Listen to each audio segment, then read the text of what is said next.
I purposely waited until exactly 9 o'clock today to begin to record because typically, when a few of us get on earlier and we begin to talk in the green room, we always regret that we didn't record what we were talking about then because it always applies to what we're going to be doing later in the day. Uh, but today, I am thrilled. We're going to get to hear about another Shasta story, and I love that. Chandra um, just got back, and so I would love for her to share her experience because I love to hear authentic experiencers' stories, and she's got the latest one. So, Chandra, do you want to share what happened with you? Because we started kind of a dialogue back and forth, and I think it's others need to hear what happened there because every time there's magic that happens to somebody new, I want to point it out. Hi. I guess I didn't know I'd be speaking today. That's kind of how we roll here. Well, Also, let me ask you first, are you comfortable talking about it? Because I don't want to force you to do that if you're not ready to share, because there's certainly a certain amount of assimilation that needs to take place before you're ready to share that. no, I'm ready. I was, I've tried to find this meeting number and stuff before, and today's the day. I was meditating and they said today's the day you'll find it, and I'm supposed to be here. And so I showed up and yeah. Well, then the floor is yours, ma'am. Um, I guess I would thought I was going to be more of a holding space gal today, but yeah, I don't know. So I don't even know. About a week ago, maybe more than that, I went to Mount Shasta. And how I got there was a really long stream of events that happened and unfolded within a short time of my being Now, able to go. now, just to set the stage, where do you live? I live in North Dakota. And you've never been to Shasta before, correct? Correct. That is Okay. correct. Never. I've been close, but at the time I didn't even know what it was until maybe 4 years ago. I it came into my radar, and then I found you also about 2020 as well, and your story about Mount Shasta. At that time, I was not quite ready for it. I came back and found you maybe a year later. Um, Again, I resonated with your stuff, but just recently, some of your guests were talking about going to Shasta, and I happened to be going to be in the area. And I mentioned it to this person, and they're like, absolutely, because we were going to be 3.5 hours away. They had never heard of it. They're not very at the time they were not very spiritual, but this trip has changed them as well. And I don't even know how to begin because just how everything unfolded, we found this perfect place to go and stay. I don't know. It's amazing.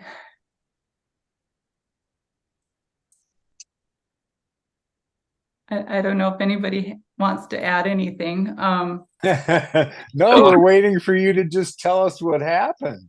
Okay, well, we got there Thursday night on the 19th. And I follow some people on astrology, and they were saying this weekend was supposed to be a very powerful weekend. Again, I kind of knew it would be, but through my travels around the mountain, this was reaffirmed by other people that were asking questions about, like, they were there because this weekend was supposed to be very powerful.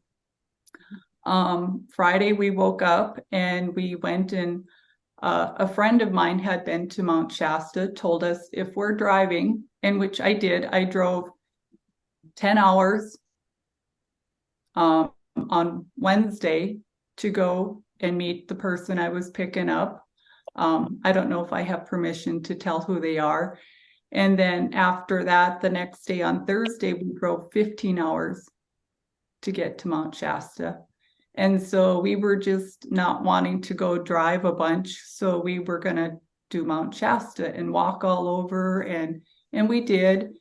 And so we first drove to get the water at the park. We were told that that's really a great place to go and that the water there is amazing. And And it is. was it? It is. I still have some. Today will probably be my last day of having amazing water. And so then we went to drive to Mount Shasta. And we ended up, everything was open. You had mentioned you thought it might be closed, and it wasn't. It was a beautiful weekend. And I don't know, we started at Panther Meadow, the north part, but we were guided to go up further north. And then we started walking at the top there. You could either go to the bowl part, I don't know the names of them, or you could go to Old Ski Bowl Trail, yes. Yep, or you could go, is it the South Gate or whatever? Yeah. Yeah. You've driven as far as you can drive, so you're at 8,900 feet and change. It's my favorite place to go for a variety of reasons, but continue, please.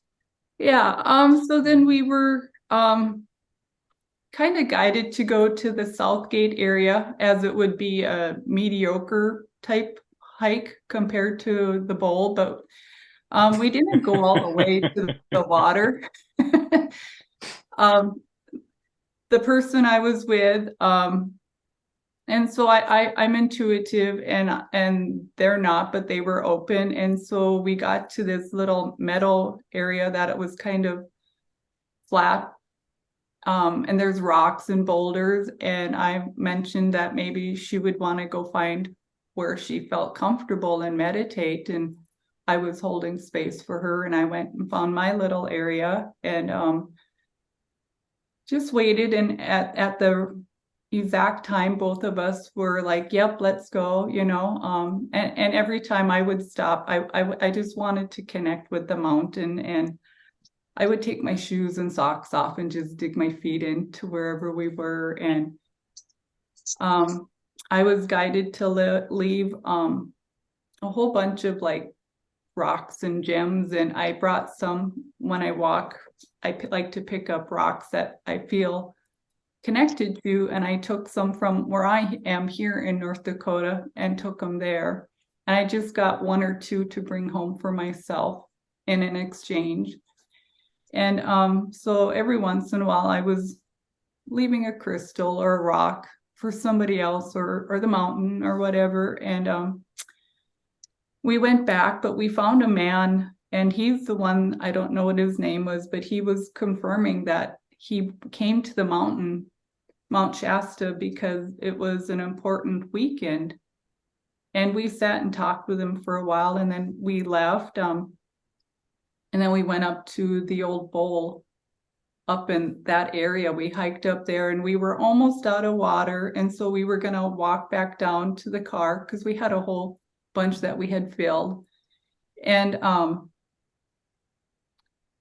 this man comes by, and we visited with him. And a short bit later, he's up on where there's a spring, and he hollers at us, and he's like, hey, there's a spring if you just want to come right here. And so we did. We were pretty tired at that point, but we did, and filled our water, and that was even better water. Just amazing. And just sat there and meditated a couple times, different times when we felt. And again, I just had to keep taking my shoes off and connecting with the mountain and the views. And I don't know, I'm going fast. And then we got done with that. It was quite a jog, but time was, it was, as your other people have mentioned there, the time, it doesn't fit, like how we did all of that in a short period of time. And then we went and did Panther Meadow and all the different little trails. Like we did them all in one day. I mean, and a couple of them we didn't get to the whole end of it, but like at some point we met this gal and her dog, and she took us to, as we were walking by, she's like, you need to stop here. It's a vortex and it's the two trees that are there. Your other guest talked about it. I can't think of what the path is. Anyway, we sat inside the tree for a while and she took our picture and she was going to take us all over the place. And all of a sudden she just said, no, I need to go. And she left us there and we walked and on that path, you get to see the new ski area. I don't know what that path is called. I can look it up here on my phone because I have lots of pictures as we were taking. And there's, I don't know, it's just amazing. I'm just flabbergasted. I wasn't expecting to talk. Well, what I'm doing is kind of setting a baseline for you. Okay. I love to hear when people have their next experience or their first experience, because that's what this was supposed to be for. This was Right. never supposed to be, I wasn't supposed to be a talking head and I would bring on people, that had expertise in these areas. No, it's for all of us freaking newbies that need to find a touchstone so we can find somebody who can help us understand what that extraordinary thing was all about. And so at first, you just can't find the words to explain the magic that you just went through. So at first, the ability to just put it down the way that you've heard it and share it with your tribe, by the way, sets you up so that in a month or so, 2 months, 3 months, things will really start to come into focus. And then you'll go, oh, now I understand what happened.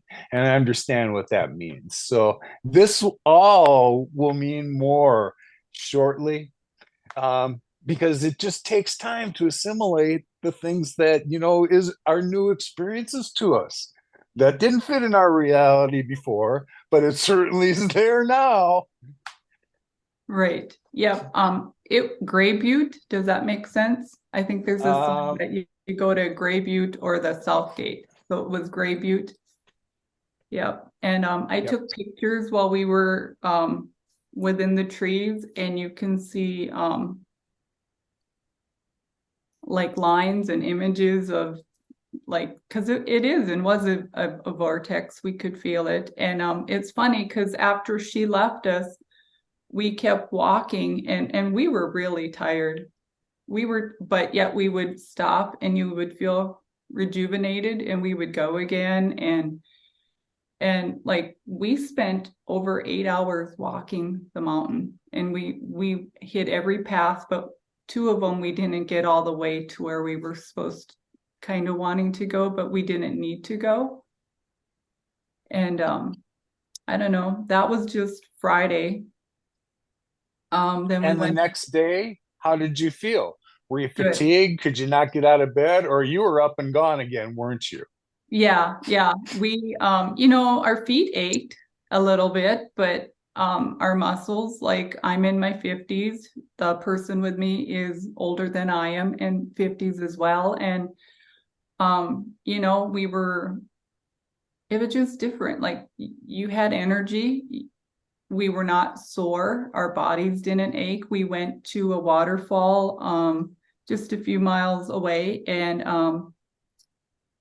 we're from North Dakota originally, and so we're tough, and you know how that is up north. And we stood in the waterfall the next day, and it's very powerful. I had my hair back in a ponytail, and when I went in the waterfall, it pulled my hair right out of the ponytail. That's how strong it was, and kind of it got pictures of almost hyperventilating, but it was The so water's cold. beautiful. It is cold, but That's alpine water.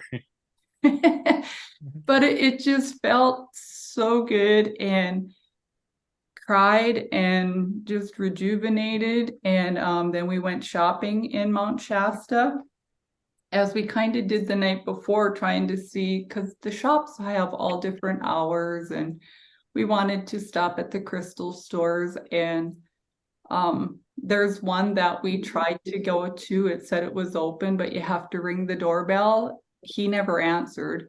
Oh, that's Maziba's place. Yes, the Yeah. Crystal Matrix Gallery. And one, it's not on the main drag, but it's one you absolutely have to go to. Yes, yes. And so that was Friday night. We didn't get to it. Saturday, we went back to and did the shopping. And I was teaching my friend, my person I was with, how to intuitively, like if something's for you, asking, some people will be pulled to a side, a yes or a no, or a yes or a no front or back. And so she was playing with that kind of almost the whole time she was there. And I would like London fog, but I guess I don't oat milk instead. Yep. Yeah. I think that'll be it. Or could I have extra tea bag in that? A little stronger? Yeah. I'll mute Paula while she's ordering whatever coffee she's getting.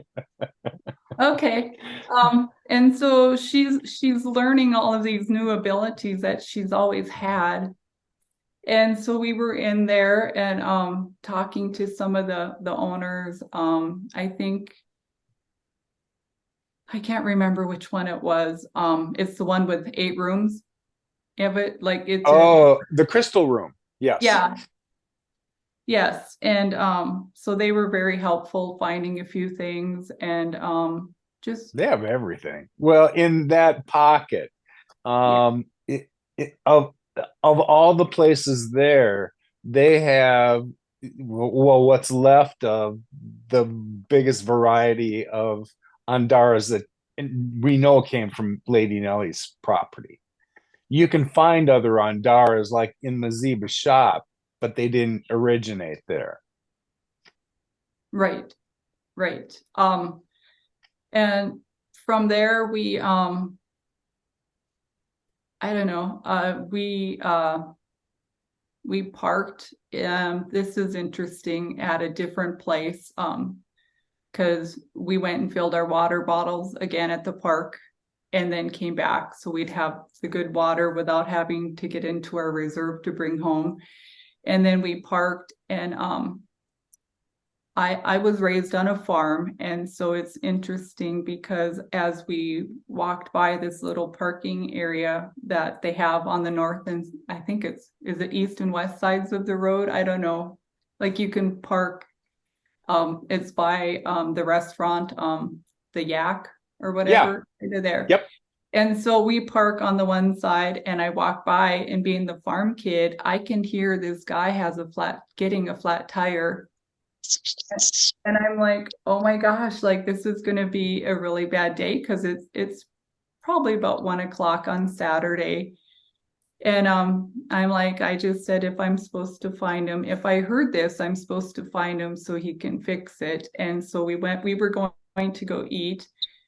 And we stopped at the Yak, and when we got done ordering, I happened to step outside because it's outdoor eating, and I'm like, you could see this guy's vehicle, and I asked if there's anybody there that has this vehicle, and sure enough, there's the person, and they're like, oh no. But we did see him later. They got it fixed in time because they were from out of state, and they would have had, I don't know if they would have got it fixed till Monday. There's only one spot in town that does repair tires, because I had to use it the first time I was there. But yeah, you got to fit within their window, and I think they're open 6 days a week. But if it was Saturday and close to closing time, yeah, you were going to be SOL until Sun or Monday. Yeah, yeah. Well, we've seen him later, or his vehicle, and he was downtown again, so I'm assuming he got it fixed. We walked to the Sound Bowl Crystals. That's amazing. The person I was with instantly, and I got teared up because they were doing sounds for other people, and they instantly broke down crying, the person I was with, and had to take video so they could send it back home because had never been in that. They said that they were going to be doing a sound bath Saturday night and Sunday night, and it was supposed to rain Sunday. So we decided we would do Sunday because we had all day. And then we continued on shopping, and then we went to the I'm gonna say her name wrong, the Blue Star Child lady. Haruko. Yeah. So my friend was shopping, and I told her I would when I walk into Haruko's shop, I told her my friend would be coming.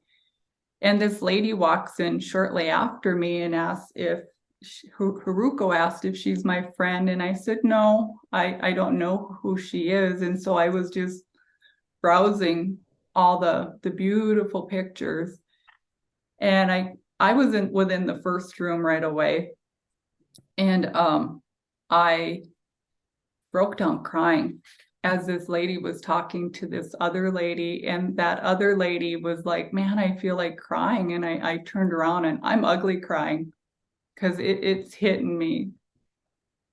Because the picture, I ended up buying that one because it reminds me of home.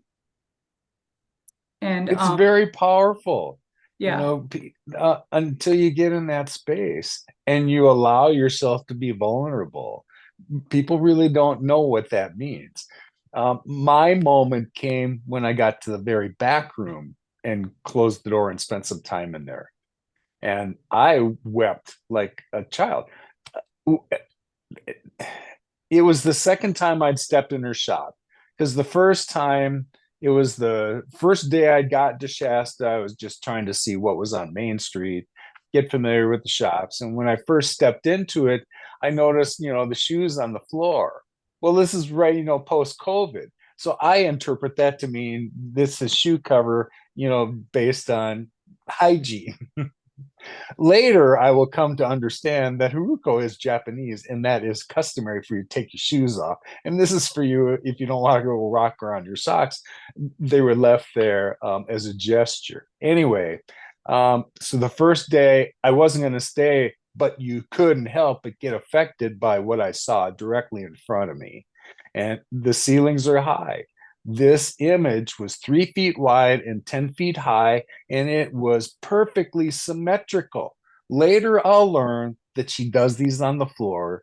They take months to do, and she doesn't use a straight edge or any kind of curvature tools. These are all free-handed. They're amazing. So I wanted to go back. So when I did go back, to allow myself time to kind of wander through, because as you know, the front area's got some cool stuff in it, a lot of little pieces to that get your attention. And then when you get to the middle room and see what's in there, and finally make your way to the back room and see, I think there's 5 very powerful codes back there. When I found that, I came out and asked her permission. Would you mind if I spent some time in there and meditate? She goes, no, that's what it's for. So 20 minutes later, I came out and I had a purge. It was powerful. And then I would remember images I saw in there because I would see them later. Back to you. yeah. And you're right. It's just, I don't know, because the person I was with when they came later, I was back in that back room. And again, I intuitively asked which way I needed to face that would be best for me, from hearing from you and the others that have been there. And So the direction I was given, I sat down. There's a 10-minute limit right now. I don't know if that many people are coming and going, but yeah, That's interesting. she has a sign 10 minutes. And so the person I was with, I could keep, I was so transfixed in like my meditation. I knew whatever would be needed would be received in whatever the amount of time, but I could hear somebody coming to the door to check on me. And because I never closed the door. And then the person that came that was with me, they didn't know if they wanted to do it. And I said, just stand in the middle, ask which way you should do. And they're not great meditating yet, but have been trying. And I said, whatever you get will be perfect and what's meant for you. And they were in there for probably the good 10 minutes. And then somebody else was wanting to get in. It was kind of a busy day. And then she mentions she has a sound bath that she does with her flute and her voice that night. So we signed up and went. And I tell me what you thought of it. Well, we got there early. She was kind of surprised, but and then I've been to sound baths with the crystal bowls before, and I know whoever you go with is who you're meant to be, and whatever the experience is what you're supposed to have, whether it's good or bad or whatever, that's what you're supposed to get. And at the last minute, they were waiting for this beautiful person to come in, and this person was a smoker, and it reminded me of my mom. She's passed over. And I just knew that person that was there because it was meant for me. And the smells brought me back to my childhood. And then he started snoring during it. But every time he would like almost really loudly snore, it would affect my body. Like I would start shaking or convulsing. And so I knew that it was part of the beautiful music, because I had tears coming out of my eyes. Because I laid in front of the picture that I originally, when I came in, I busted out bawling. And it was just, it didn't feel like an hour. She went over. I know she did. And I there's no words. If you can ever go, you need to go. It's amazing. That blossomed out of her really within the last, I want to say 2 years, maybe not. When I met her in July of 2020, Haruka was quiet. And really, when you went in the shop, she wasn't overly, it's not that she's not gracious and lovely, she is, but she's not gregarious at all. Then something happened. I think that, it didn't hurt that when my story got out and the connection between me and her was kind of realized, something blossomed in her, because now when you see her engage with people in the store, she's quite open and conversant. And that's all before you realize this girl's got some other skills, musical skills. I heard her play a flute just like you did at one of these first things she did. And then she sang. Oh my God. Who has all of those skills? This girl that has the ability to graphically show us light codes, and then in delight in her little rabbit things, that's just a whole different side of her creative end. And then to hear the musical gifts that she's got, oh my God, she is a blessing for sure. Yeah. And she's a petite little thing. Yes, she to have is. all of that come out of her is amazing.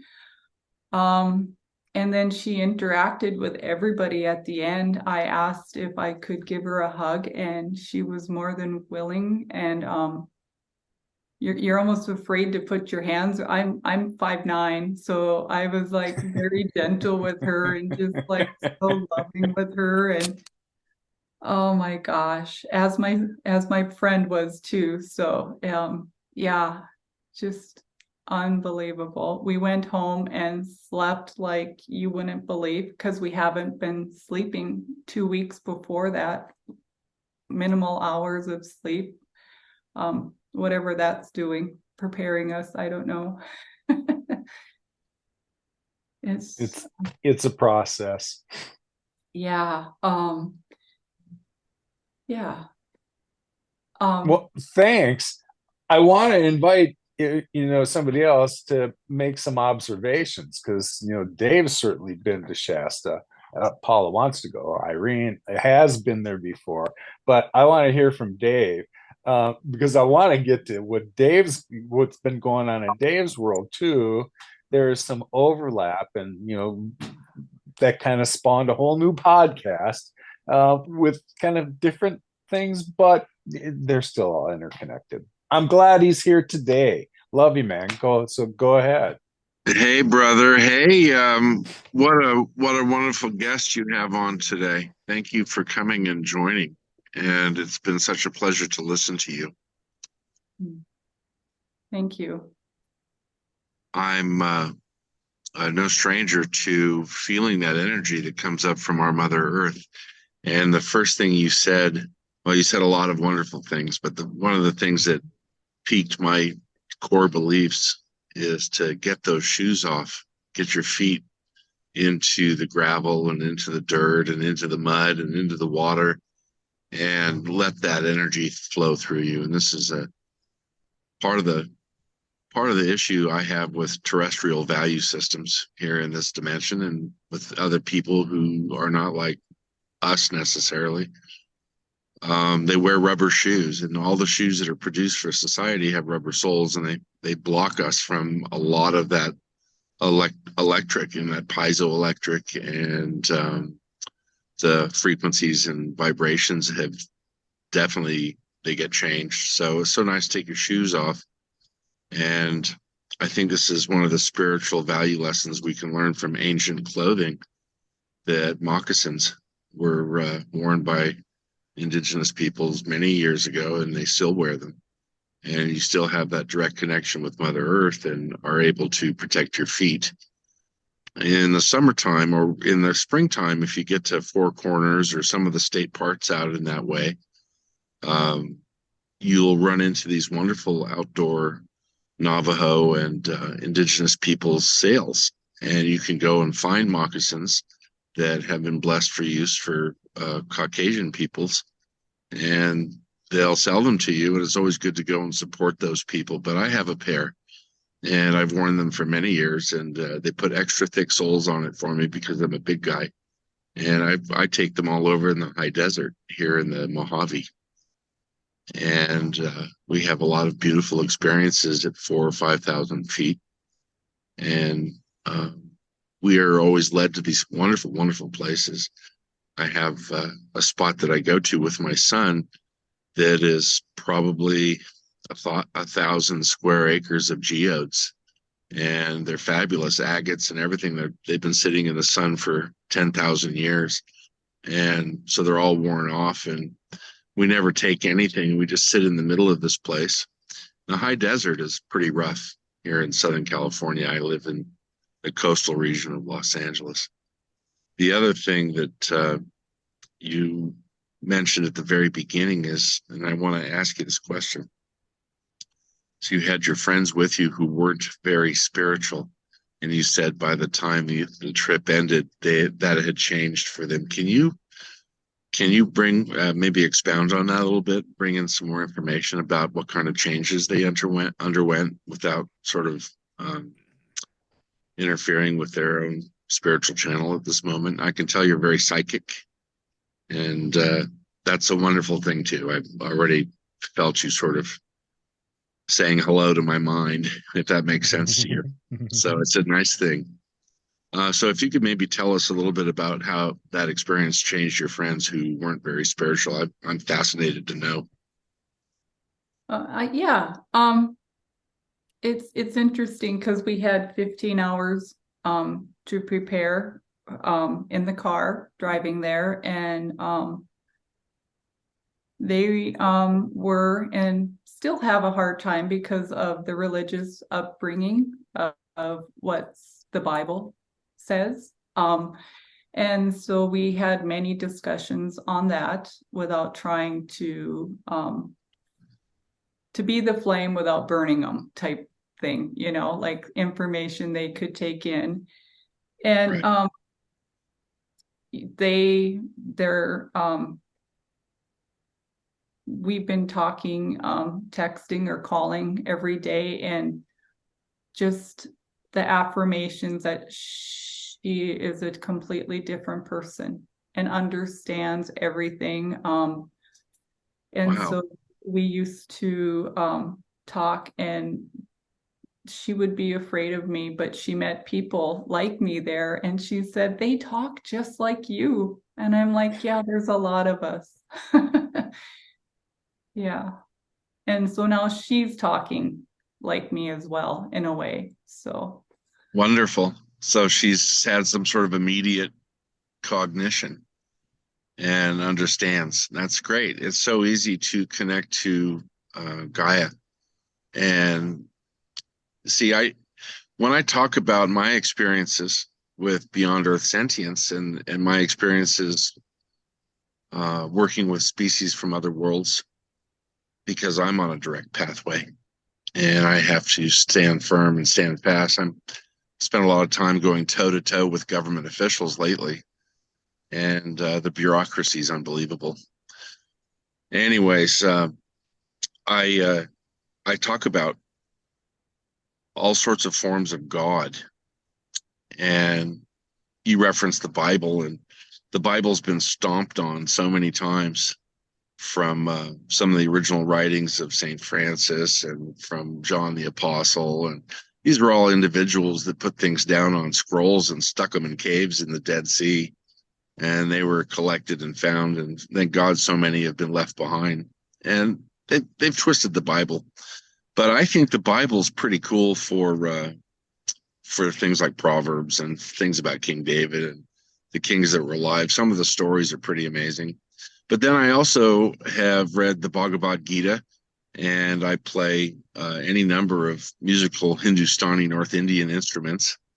I play tabla, and I play sitar and tambura. And I learned from Hadiha Rao, who was a very famous Mridangam player from South India. He played with people like Bud Shank, but was a very dear friend of Ravi Shankar's. And so I joined, when I was 15, I joined the Occidental College Ravi Shankar Music Circle, and so became a student, and ended up on an ashram when I was 18. So I was very lucky in my terrestrial birthrights and the pathway that I chose before I came to Earth. And when I remember people in Shasta singing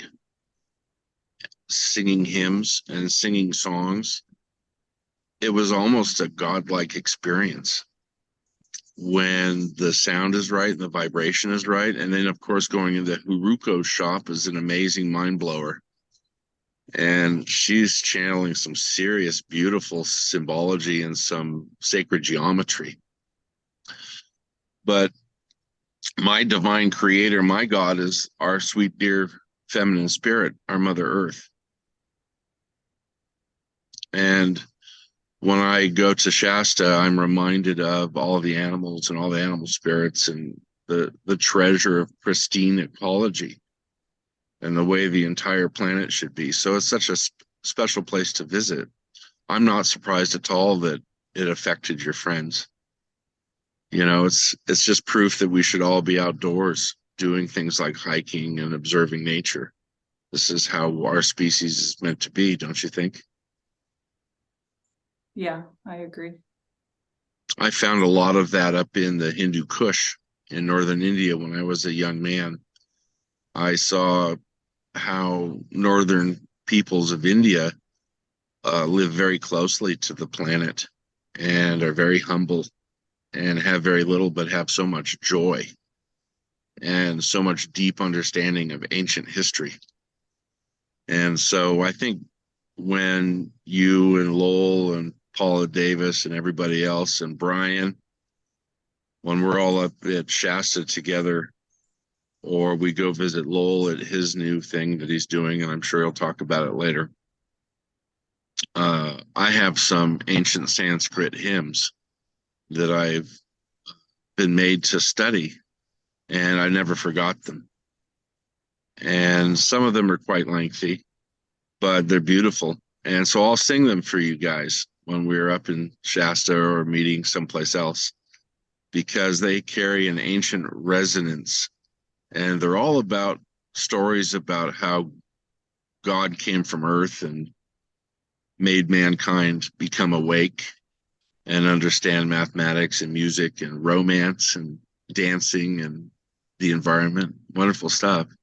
So my background of being in mountains is mostly up in the San Bernardino and San Gabriel mountains, walking in the desert. But Shasta is a very special place, and it changes everybody. I was changed remarkably, even though I was up there to speak. The chances I had to go up onto the mountain were bloody amazing, just amazing. The energy was so beautiful. So go ahead and take over from there, Lowell. I just wanted to say hello to your guest and tell her a little bit about my background, because it's not just physics and it's not just astrophysics. I like being a maths theoretician as well as having my pie shop. But I needed to sort of tell her that, hey, if you listen to what we're doing, just remember that I'm a human being too. I get so tired of working. I get so tired of working with government bureaucracy and astrophysicists, and it just. But that's what nice all of this was lining itself up for you to be the guy that was going to do that. Right. As you have said before, and I believe that there are good people that work in government agencies. And now we're seeing them trying to reach out for some real truth of their own. They're not getting it from their superiors. So where are they going to find it? That's why I embrace experiencers. You people are talking about what really happened in terms that maybe we now are not prepared for, because we're starting to straddle dimensions.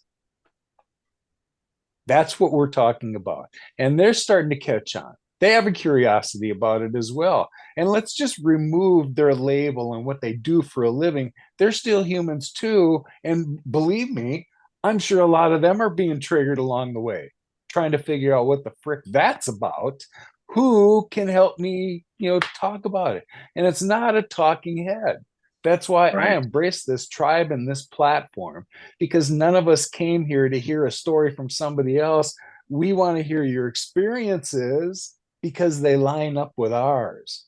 Here is the touchstone I keep reaching out for. You show up every week, and now somebody else new had a new awareness, but we're not talking about some crap that happened in a book that was published in 2014. We're talking about something that happened last week. Right. It's staying in your lane and being true to your school.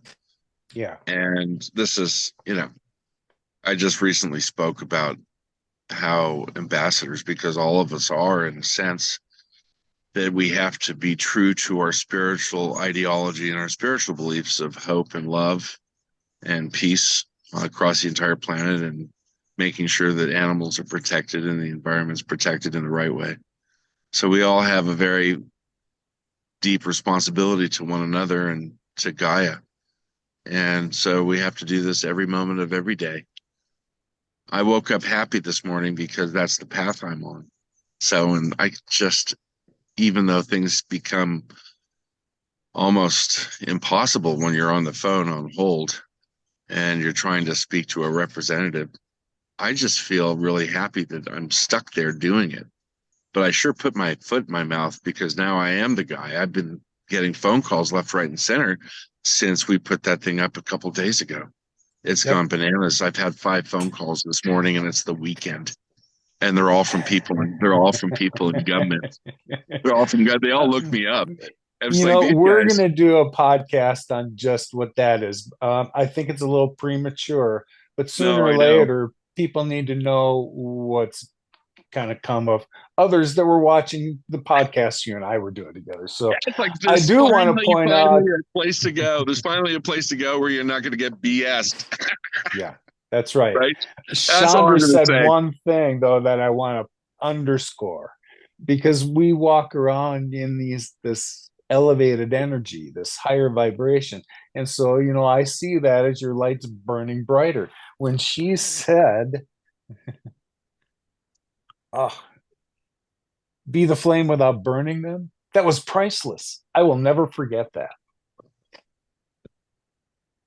Yeah. So I'm waiting for Paula or Irene to chime in because I know they have something to add.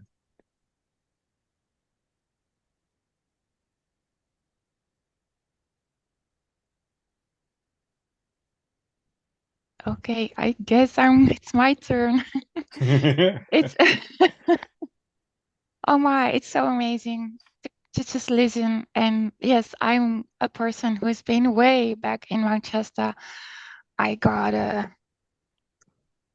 I'm so happy to listen in, and I realize more and more that it's once you are connected to a certain spot in a very a resonating spot on the planet, it's like you have a connection forever, or with an animal you've ever connected with truly, or even with people. But I feel with people there's a kind of like a filter going on among humanity, because there's such a, you know, um, I would say like a blur. But I feel with animals and nature, once you're connected, you're always connected.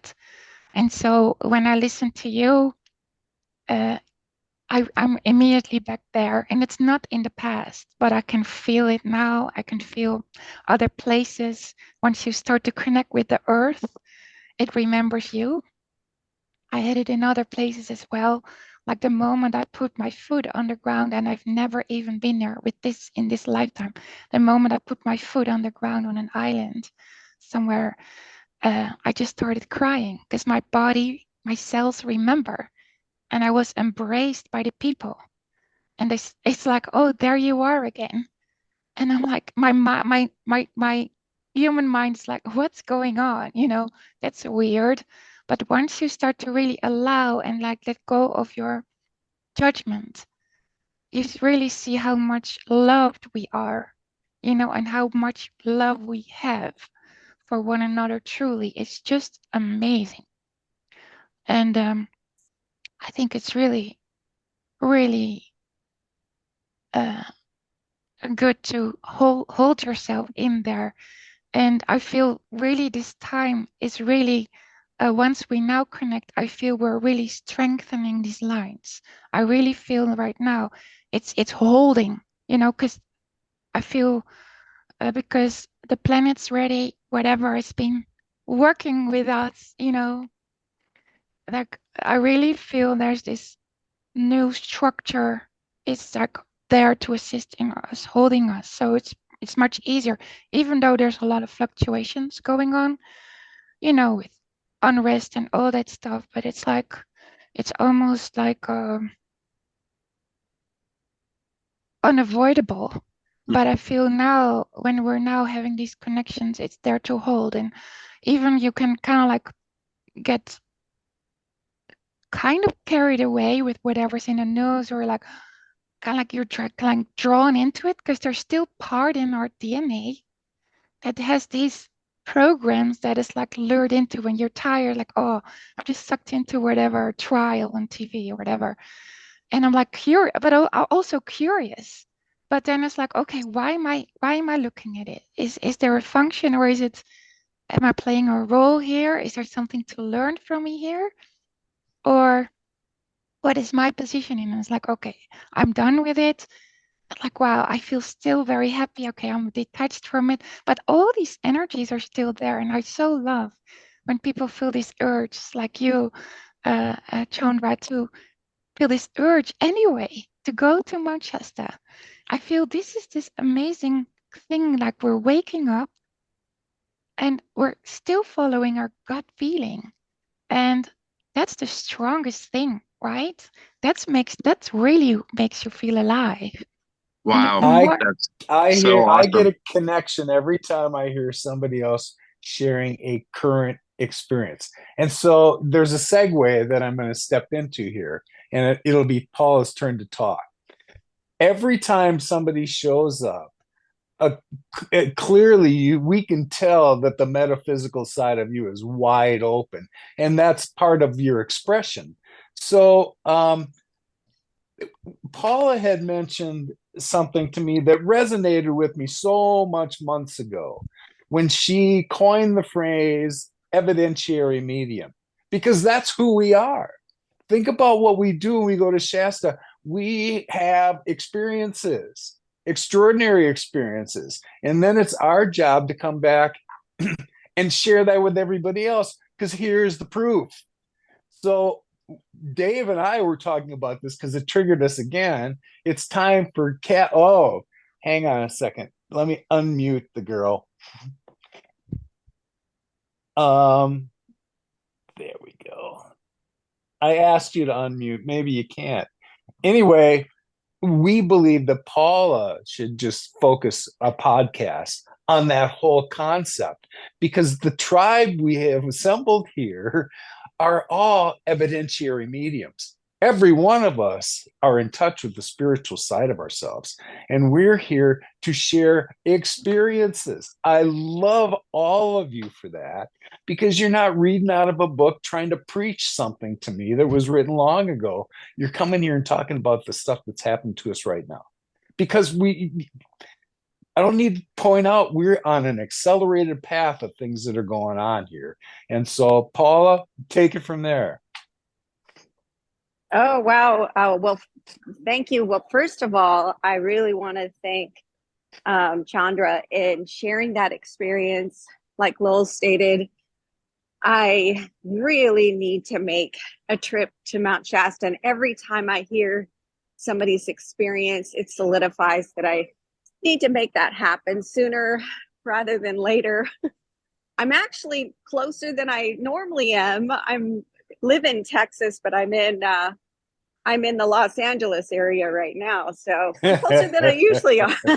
But I hadn't made a plan to make it there on this trip. This is all business related, but yeah. So with reference to evidentiary or evidential mediumship, so if you're not familiar with it, what it is I started my journey, and I don't I guess share all of this.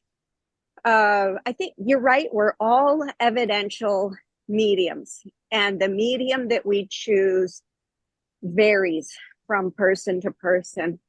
But we're all, pulling from this one mind, the oneness that Dave talks about. And we pull from that, we connect with that. And as we start evolving and developing ourselves, it becomes in our more direct awareness that this is happening. So for myself, as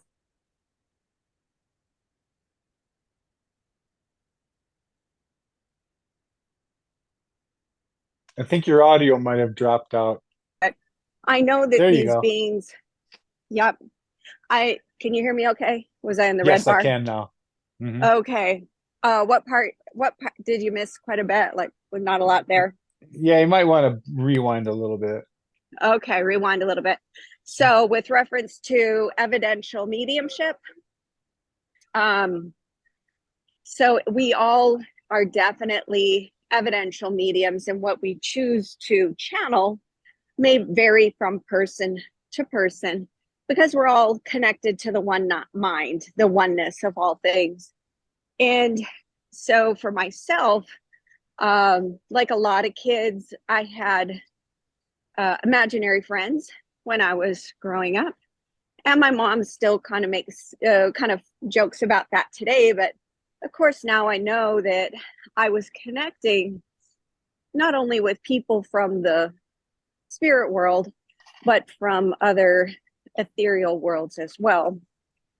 And I feel lucky because they, you know, I was a quiet, introverted child, and I received a lot of good ethical principles from these beings. So when I was about 8 years old, I remember I was lying a little bit too much.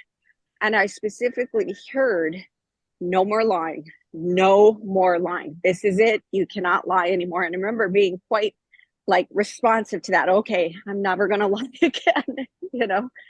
And so there was that direction that I had from a young age.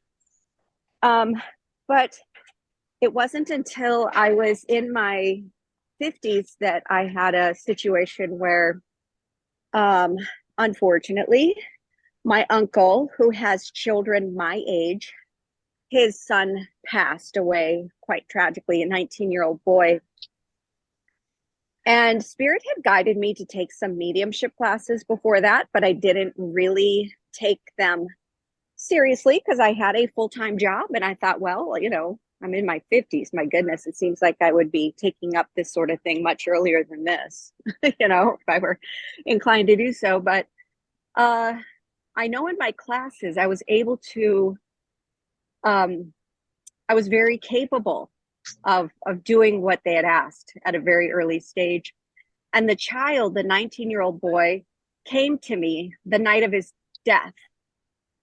And he communicated to me, and I was then, a long story short, I was able to come to his parents, and without his parents knowing, he was guiding me what to do and what to say to bring them comfort in that very difficult circumstance. Very synchronistic things were occurring, and the parents were surprised at my knowingness of what to do and what to say to bring them comfort. It was, you know, very surprising, but comforting. And I thought, my goodness, this is powerful, right?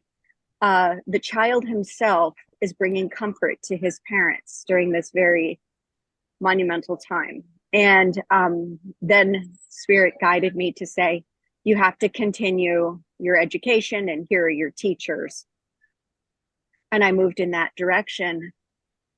And it was after a highly developed, giving lots of public demonstrations to people through Clubhouse, where I would give readings to people all over the world, hundreds of them, that at that point I had developed enough to receive spirit communication from Telos. As they say, Telos is communication with spirit, and then how it came this way. But as I hear everybody's stories, we're all doing the same thing, taking different roads to the same place. And it's just so inspirational for me to hear everybody's story and connect with it. And it helps me to keep moving forward because, like Dave says, and like Lowell says, and Irene and Chondra, there are the challenges in it. There's the people that are around you that don't understand, that maybe, you know, they'll come with you, and maybe they won't. You can't be attached to that. But you're that presence to allow for that space to come. And then it's always walking into the unknown, you know, as we're moving forward, you know, what's next? What are we doing next? And just staying in that place of peace and gratitude through the whole process. So yeah, is that helpful, Lowell? That was so perfectly said. And I sent you a chat with my phone number. I'm in Hermosa Beach, so you should definitely try and find some time to come down to the beach and say hi for an hour or two. Oh, absolutely, I will. That'd be great. That'd be great. I'm going to be at my bakery garden here in Hermosa all day until 5 p.m. or later, and then also tomorrow. So I've got a big garden. You're welcome to come. I'll give you a piece of pie. You have definitely. I was so desperate to talk to you to let you know that of all of the people that are so priceless that come to this channel, you and Irene have really nailed that. Thoughts are things living. Nothing that comes out of your mouth is contrary to your higher self. And it is such a pleasure to listen to both of you guys. You're just crazy living on the path, and you nailed it. You nailed it so good. And it's no wonder that spirits who may be familiar with you would come to you for help. And it's no wonder that you know everything else that you know. Lowell, am I right? You said the very words that were waiting for me to experience, but Dave and I kind of connect on a whole different level now. So every time he opens his mouth, it's like I'm saying, whatever is coming out. So I couldn't agree more. That's why this whole topic and the idea that Paula should really spearhead the discussions about evidentiary mediums, that's what this entire tribe is. I love being around people that are having real experiences, not talking heads. You're all authentic and genuine people. Holy crap. If anyone's going to encourage others, it's going to be this pool of people. We're like everybody else, just we've gotten to the next level. Everybody else wants to get there, whether they realize it or not. Yeah. And what I'd like to add too is, what is it with the Minnesota, North Dakota connection? Because I grew up in Moorhead, Minnesota, Chondra. That's my hometown. Wow. I'm centrally located, but yeah, I've been there. So you're in the middle of North Dakota then. So I'm Fargo, Moorhead. Okay. Wow. Yep. That's weird too. That's such like usually isolated places, but yeah. And then and Irene too, like that's the Scandinavian connection too. Dave, you must have some Scandinavian in you. It's like all of us. Oh yeah, definitely. I'm a Lagagren on my grandmother's side, so I'm Swedish. That's weird too. That's fabulous. Yeah. Very grateful to be part of this group. So grateful to have discovered Lowell's journey into Telos and then connecting with the tribe. I mean, it just shows you that really there's a divine plan amidst the chaos. And so I'm very grateful for it. Well, you know what, I think what happened when all of us were given the gifts that we have, Chondra, chime in if I'm wrong, but all of us were given the gifts in order for us to glide right past all the crap effortlessly. Right. I believe that. I'll let you go. Yep. Otherwise, I don't know how we would make it through the chaos right now. Oh my goodness. Oh my goodness. There's so much scenarios and layers to the fractal falsehood reality. And it's so wonderful that as we communicate and we send energy through the airwaves to each other, psychic messages of love and support, it's so wonderful that every once in a while, those energies that we hold the field up with will touch down, and they'll touch down and they'll reach somebody right out of that mainstream fractal well, and they'll have high cognition, they will have spiritual awakening, and all of a sudden they're following on the right path. And so this is such a divine time.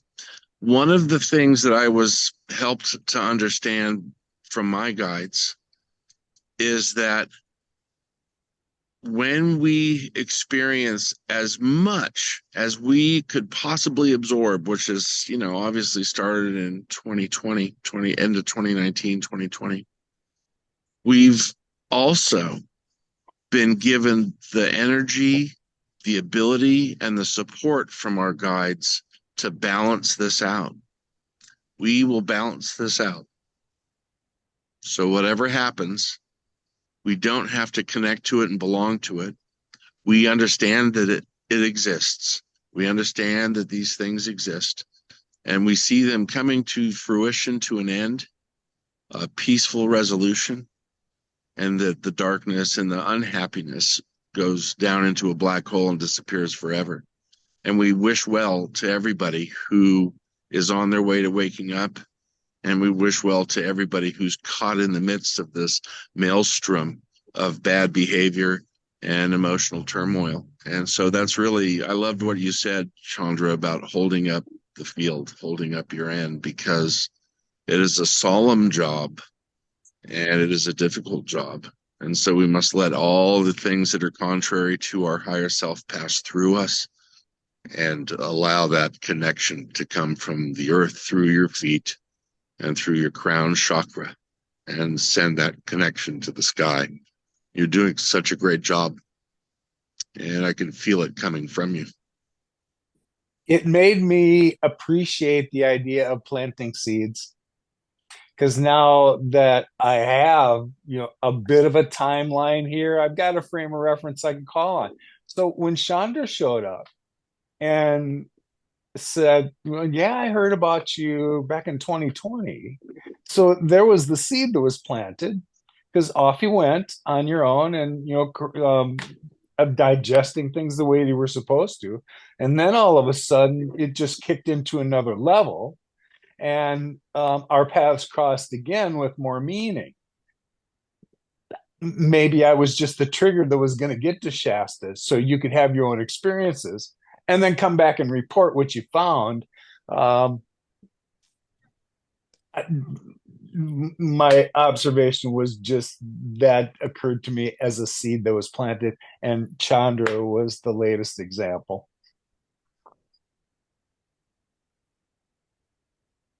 So anybody have any closing thoughts? We're a little over an hour, and today's been really good. There's a lot of stuff that got shared, and there were things that we kind of touched on that we'll talk about in the next episode, and not the least of which being where I happen to be right now, which is near Sedona on a project where there's some friends that I actually met in Shasta have some space here that is crazy energetic. And I've been here for, I think this is day 3. So give me a little more time to kind of assimilate what's going on here. But holy crap, if I'm right, the kind of energy that we tapped into while we were in Shasta is here too. And I believe I understand the reasons why. So, Dave, it looks like you have one thing to close with. Go ahead. Thanks. Chondra, I just wanted to say that it was such a energetic lift to be in your presence and to know that I can now listen for you when you're sending out the good vibes. I will tune in because they're in the airwaves, you guys, and we can start working on our psychic abilities and our ability to send messages to each other. Because when things go all forward into the future, if we remember to develop these skills, we'll be able to communicate with each other without need of any kind of electronic device. And then Irene, I'm sorry we didn't get a chance to talk more because I think you're fabulous. And Paula, I think you're amazing. And you've got my number in the chat. So just go ahead and give me a bell if you're comfortable doing that. And Lowell, you're my brother, man. I love you. This has been a lot of fun. Thanks for letting me pop on and talk my talk. Well, we always love when you show up. There's stuff that you were supposed to contribute. So when you don't show up, we don't get the benefit of that. So thanks for coming around, buddy. Well, you did mention the word gregarious at the beginning of your opening talk. So I thought I'd pop on. That's kind of like my second name. Peace out, everybody. I love you guys. Thanks, guys. Have a good day today. Thanks. Have a great day.